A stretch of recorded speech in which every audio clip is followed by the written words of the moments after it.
All right, so you sent over this whole stack of articles on kitchen gardens. I'll be honest, at first glance, I was like, how exciting can this be?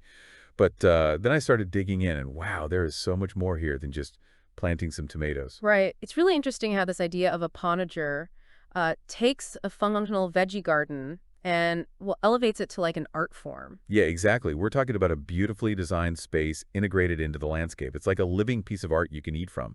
Imagine stepping out your door right into this gorgeous garden, snipping fresh herbs for dinner while you admire the flowers. Maybe even a little fountain bubbling away. I don't know about you, but that sounds amazing. Yeah, it really is this cool blend of practicality and beauty. And it's actually been around longer than you might think. Oh yeah, I did see some mentions of French chateaus in here. Give us a little history lesson. How did this potager thing get started? Well, it goes back centuries, originating in the grand kitchen gardens of those French estates. Things like 17th, 18th centuries, formal layouts with dedicated gardeners tending to all the vegetables and herbs for the chateau kitchens. Okay, so super fancy beginnings. But I'm guessing most of us don't have sprawling estates or personal gardeners at our disposal these days? That's the cool part, though. While it has these elegant roots, the concept has evolved. It's been adapted for today's homes, no matter the size. You could have a potager in a tiny urban backyard, a suburban lot, even a balcony. So no matter where you are or how much space you have, you can create your own little slice of edible paradise. But what makes it different from just planting a few veggies in the ground? What are the key principles here? Well, the core idea is integration. Forget those straight rows of veggies you might picture in a traditional garden. A potager is all about blending things seamlessly. Picture salad greens intermingled with edible flowers like nasturtiums, maybe a dwarf fruit tree tucked in the corner. It's a beautiful mix. Hold on, edible flowers. I'm intrigued. You're saying it's not just about practicality. It's about adding some flair. Absolutely. And every ring in a potager is designed with intention. You've got those easy access paths so you can reach everything raised beds to make the most of space and drainage. Even the borders themselves are designed to be aesthetically pleasing. Man, this is making my little patio herb garden look pretty sad right now. All right, say I'm ready to ditch the sad herbs and jump into this potager world. Where do I even begin? Well, first things first, you need to assess your space. How much sunlight does your potential potager area get?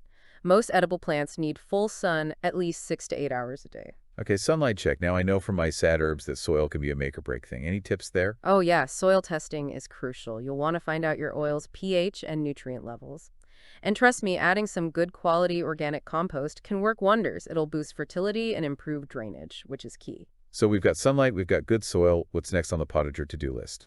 Think about accessibility. Ideally, your potager is located close to your kitchen.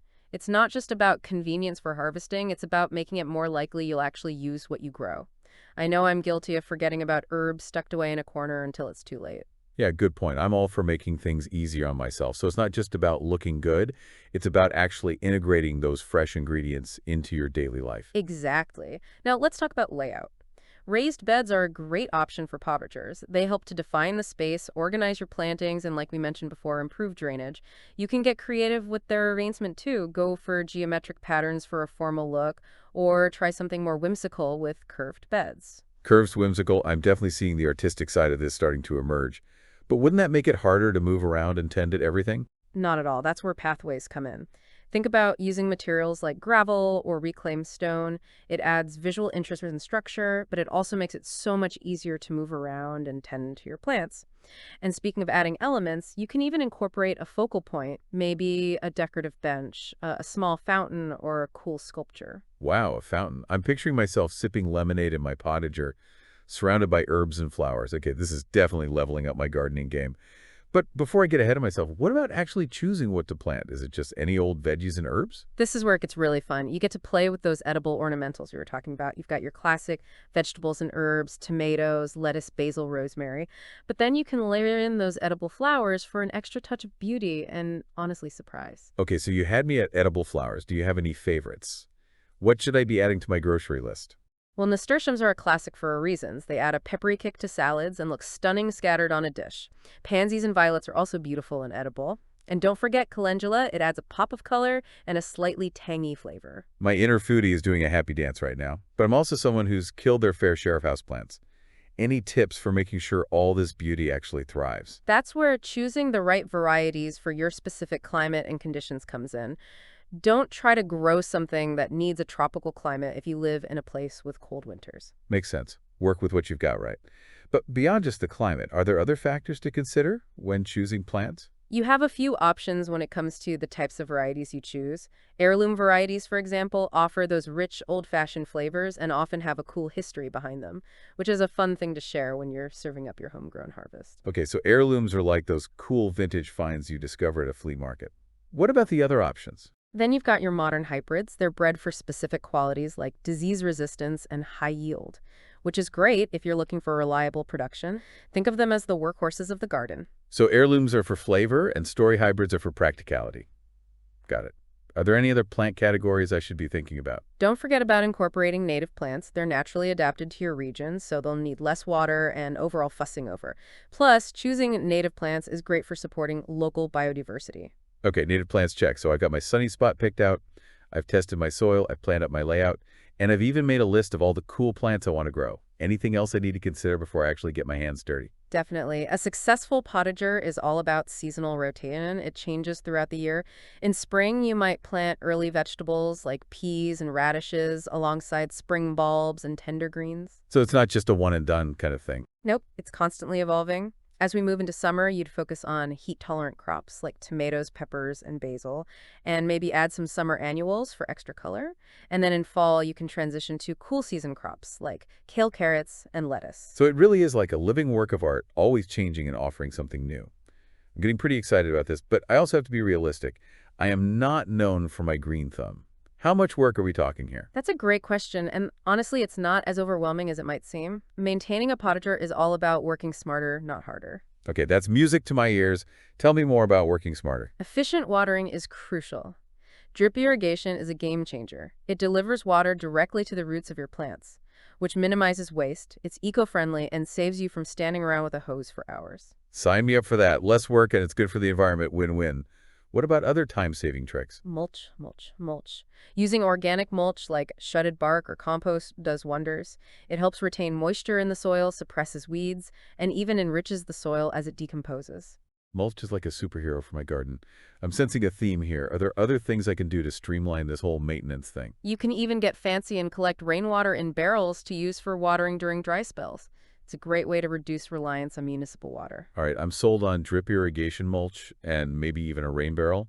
What about the day-to-day tasks? How much time am I going to be spending weeding and pruning? Regular care is essential, but it doesn't have to be a chore. Weeding is important to prevent competition for nutrients, but again, mulching helps tremendously with that. Pruning and thinning your plants keeps them healthy and encourages air circulation, so a little trim here and there can make a big difference. So basically stay on top of things, but doesn't have to be a full-time job. Exactly, and don't forget about fertilizing. Using organic fertilizers or compost helps replenish those vital nutrients, especially after you've harvested your crops.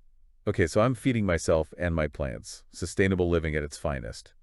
What about pests? I always feel like I'm battling bugs and critters in my garden. Ah, instead of resorting to harsh chemicals, embrace natural pest control methods. For example, have you heard of companion planting? Companion planting, is that like some kind of plant matchmaking service? Sort of. It's this neat trick where certain plants can actually help each other thrive or deter pests naturally. So, for example, planting basil near your tomatoes can help repel those pesky tomato hornworms.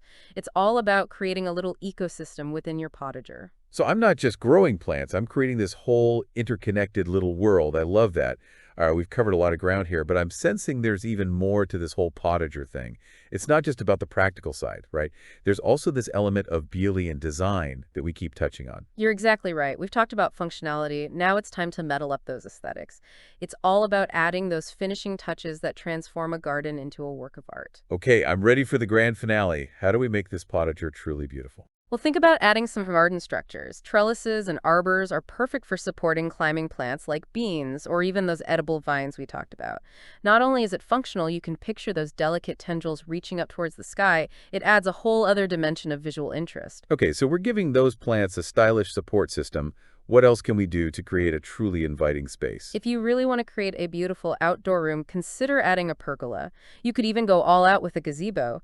These structures provide shade and shelter, perfect for enjoying meals al fresco or just taking a break from the sun while you're tending to your potager. I'm picturing a romantic dinner under a pergola surrounded by the scent of herbs and the glow of twinkling lights.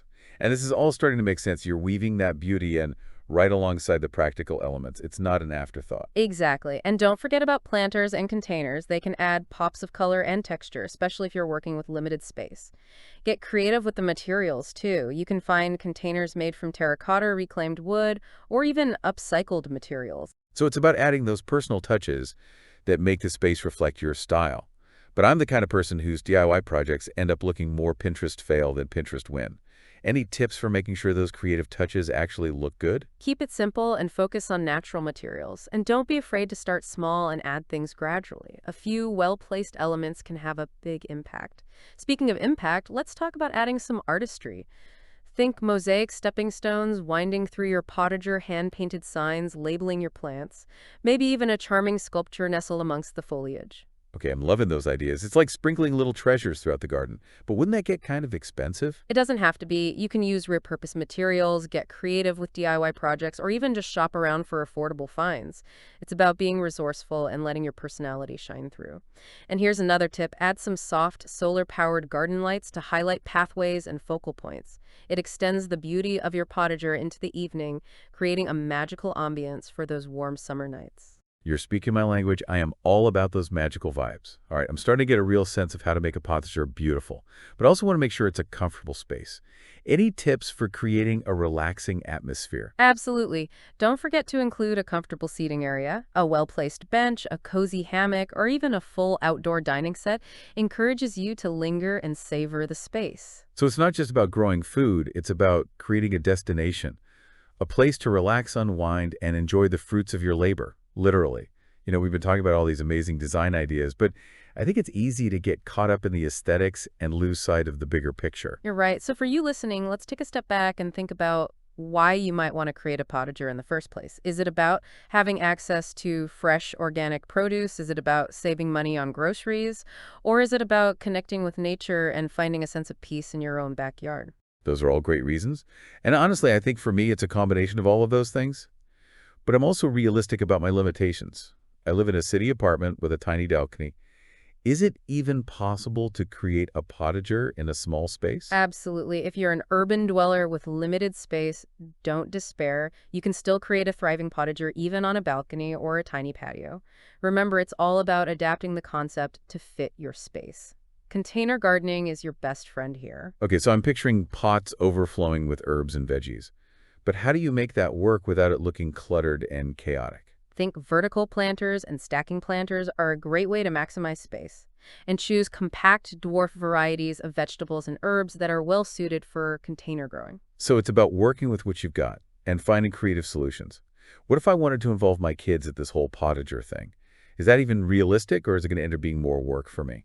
Getting kids involved in gardening is a fantastic way to teach them about where their food comes from and instill a love of nature. And honestly, it can be a lot of fun for everyone involved. That sounds great in theory, but I'm picturing more dirt on faces than in the pots. Any advice for keeping it manageable? Start by incorporating child-friendly raised beds at a height they can easily reach.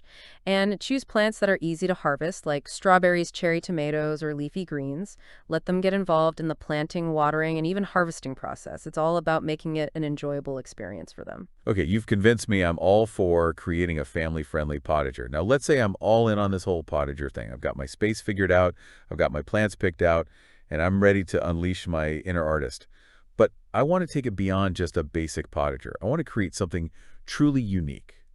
What are some ways to add a personal touch? I love that you're thinking outside the box. Themed potagers are a fantastic way to express your creativity and culinary passions. Themed potagers, huh? I'm all ears. Give me some ideas. Well, if you're a fan of Mediterranean flavors, imagine a potager filled with fragrant herbs like rosemary, oregano, and thyme alongside those vibrant tomatoes, peppers, and even a dwarf citrus tree for that extra touch of sunshine. You could even incorporate some design elements that evoke the Mediterranean, like terracotta pots and wrought iron accents. Ooh, I can practically taste the fresh pesto now. And I love the idea of extending the theme into the design elements. It's like creating a little escape in your own backyard. What other themes could I explore? If you're more of an herbal enthusiast, you could create a potager dedicated to aromatic and medicinal plants. Think lavender, chamomile, mint, lemon balm. It would be a sensory delight that's both beautiful and beneficial. So it's like having your own little apothecary garden right outside your door. What other potager personalities are out there? The possibilities are really endless. You could create a potager inspired by a favorite cuisine like Thai or Mexican, or you could focus on specific colors or textures to design a potager that's a visual masterpiece. I love it. It's like taking all the things you're passionate about and weaving them into your garden. But I'm also realizing that this is a lot to take in. For those of you listening who are feeling a little overwhelmed, don't worry. It's true, we've covered a lot of information, but the main takeaway here is that there's no right or wrong way to create a potager. It's all about finding what works for you, your space, and your lifestyle. That's a good point. There's no need to compare yourself to those picture-perfect potagers you see in magazines. This is about creating something that brings you joy, so have fun with it. Exactly. Gardening is a learning process. Embrace the challenges, celebrate the successes, and most importantly, have fun. Well, I think we've officially covered everything there is to know about creating a potager, from the practical considerations to the endless design possibilities. I'm feeling incredibly inspired, and I hope you are too. As we've been talking about all these different elements of a potager, from the practical tips to the design inspiration, I keep coming back to this idea that a potager is more than just a garden. Yeah, I agree. It's like this living, breathing space that's constantly evolving. It's not static. It changes with the seasons, just like we do. Right. It's not about creating this picture-perfect scene that stays the same all year round. It's about embracing those changes and finding beauty in each stage. Exactly. And, it's not just the season that bring about change. Maybe a certain plant thrives beyond your wildest dreams. Or maybe those pesky critters we talked about decide to have a feast on your prize-winning tomatoes. There are always going to be those unexpected challenges and triumphs. Yeah, I can definitely relate to that in my own gardening adventures. Sometimes things work out exactly as planned, and other times, well, let's just say I've learned a lot from my failures. But that's all part of the journey, isn't it? You learn, you adapt, you experiment. And in that process, you end up creating something that's truly unique and personal. It's not just a cookie cutter garden, it's a reflection of your own experiences and choices. I love that it's like each potager has its own story to tell. And I think that's what makes this concept so appealing. It's not just about following a set of rules. It's about letting your creativity guide you and embracing the unexpected. It strikes me that creating a potager is a lot like life itself. There are seasons of growth and abundance, and then there are times when things feel a little more dormant or challenging.